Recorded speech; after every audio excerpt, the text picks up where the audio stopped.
Hello everybody, welcome to day 34. Today I'm very tired. Yeah, end of the day. No, um, for strength today, I played volleyball. It was fun because we did 4v4 and then we can only like back row attack and that makes it interesting. Um, and then it was pretty fun. We took turns setting. I got to attack a little bit. I think the greatest strength about me as a volleyball player is just that I'm always asking for the ball, and then if my teammates mess up their receive, I'll still say good ball, right? Or good receive, cuz that's what you got to do as a setter, right? So, I think that's one of my good points as a setter. Now, I could always be more precise and give better sets, and I am training on that. And for intelligence today, I went to my SAT. Yeah, my SAT class. Now, for SAT, what I did was we covered more punctuation stuff. We covered a bit about he just told me to memorize some quadratic equation stuff. So the quadratic formula with the basic one is ax squared plus bx plus c, and then let's say you wanted to find no, not determinant. C is the x-intercept and a determines if the u goes up or if the u goes down. There's also things like sum of product or sum of not product, sum of solutions, which is I believe minus b over a, and then there's product of solutions, which is c over a, and then there is also to find h, it is minus 2a over minus 2b, no, minus b over 2a, right? And then there's also the other form where it's a parentheses a plus q parentheses a plus x plus a parentheses x plus q parentheses x plus p. So that's another formula, and then you can find h by doing p plus q divided by 2. And then there's also vertex form, which is a parentheses x minus h parentheses squared plus k. Yeah.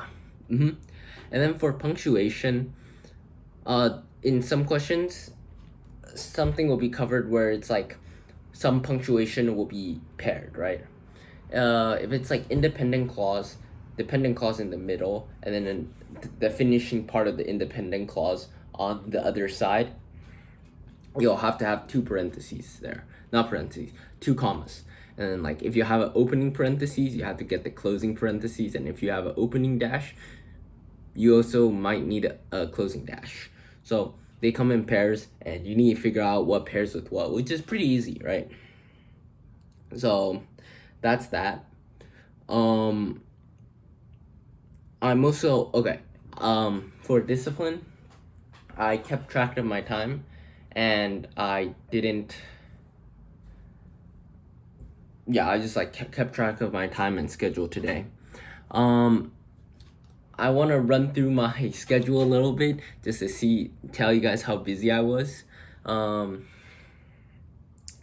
At the morning, I woke up, played some video games. That's not really what matters. At 3:30, I went to my SAT class. My SAT class finishes at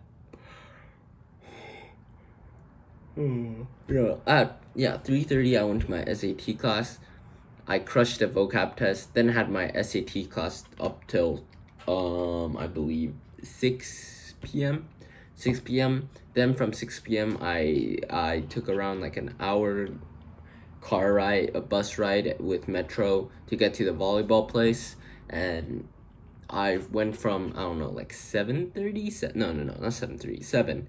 I played from 7 all the way till 9. Then we spent 1 hour analyzing our next opponents because they had a video. And what it boiled down to, that 1 hour analysis, what it boiled down to is they kind of garbage.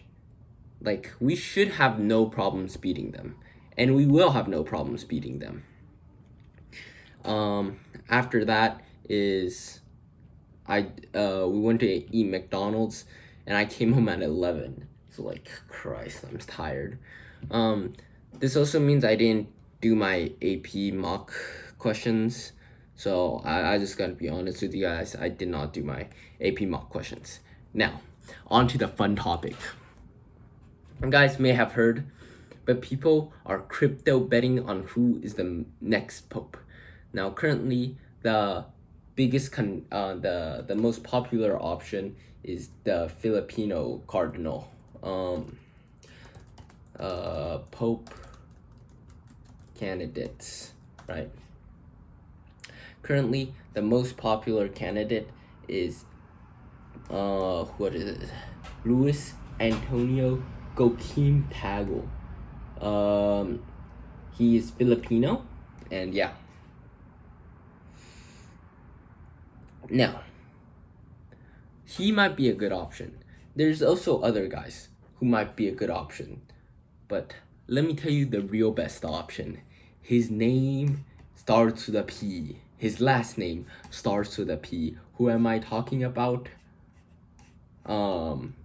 His name is Pizzaballa.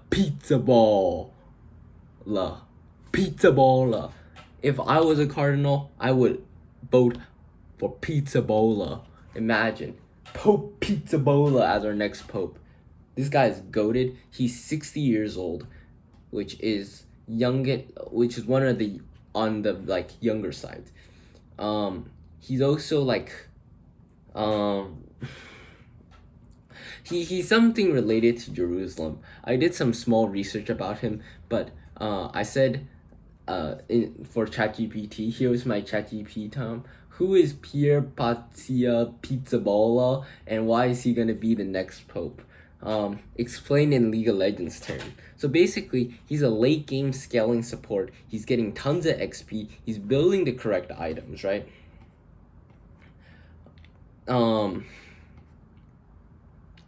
He's also young, which means he scales with time. Not only that, he has basically perfect macro. He's a great teamfight leader, and he has respect among other people. I think he should become Pope. Pope Pizzaballa. If I was a cardinal, I would vote Mr. Pizzaballa. Anyways, that's it for day 33. Bye-bye.